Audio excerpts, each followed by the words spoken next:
ఎక్కువగా మనకు చలికాలంలో బూడిద తెగులు ఒకటొస్తుంది. తర్వాత యాంత్రక్నోజ్ అనేది ఒకటొస్తుంది. ఆ యాంత్రక్నోజ్, బూడిద తెగులు రావటం వల్ల గెలలు ఎండిపోతాయి. ఇక పిందెలవ్వవు. ఒకవేళ పిందెలయినా సరే ఆ పసుపు రంగు మారిపోయి రాలిపోతా ఉంటాయి. దాన్ని అరికట్టడానికి మనం బయోలాజికల్ కంట్రోల్ ఏజెంట్స్ ఒక 2 ఇస్తామనమాట. మీరు అయి వాడుకుంటే చక్కగా ఫలితాలొస్తాయి. ఇప్పుడు ఇలాగే మీకిక్కడ ఉన్నట్లుగానే disease free pest and disease free మళ్ళీ.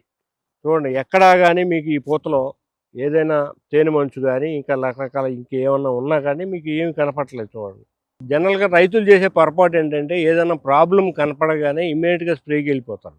స్ప్రేకి ఎళ్ళొద్దు. ఎందుకంటే 5% కంటే ఎక్కువ డ్యామేజ్ ఉన్నప్పుడే మనం స్ప్రేకి ఎళ్ళాలి. ఎందుకంటే దాన్ని ఎకనామికల్ థ్రెషోల్డ్ లెవెల్ అంటారు. ఆ థ్రెషోల్డ్ లెవెల్ దాటిన తర్వాత మనం 5% కంటే ఎక్కువ డ్యామేజ్ ఉన్నప్పుడు ఎళ్ళాలి. అలా ఎళ్ళకుండా ఉండటం వల్ల అడ్వాంటేజ్ ఏంటంటే మనకున్న మిత్ర పురుగులు గానీ, లేదంటే మొక్కలో ఉండే న్యాచురల్ రెసిస్టెన్స్ కానీ ఆ పురుగుల్ని చంపేస్తాయి. మిత్ర పురుగులు ఆ పురుగుల్ని తినేస్తాయి. ఏదైనా డిసీజ్ ఉంటే మొక్కకున్న న్యాచురల్ రెసిస్టెన్స్ కూడా దాన్ని సరి చేసుకోవడానికి ట్రై చేస్తది. మనకు ఆ అవకాశం ఇద్దాం. మనం ఆ అవకాశం ఇవ్వకుండా స్ప్రే చేయటం వల్ల మొక్కకున్న న్యాచురల్ ఇమ్యూనిటీ అనేది దెబ్బతినిపోతుంది. మొక్కకి కూడా మనం స్పేస్ ఇవ్వాలి. ప్రకృతికి స్పేస్ ఇవ్వాలి. ఆ తర్వాతే మనం వెళ్ళాలనమాట.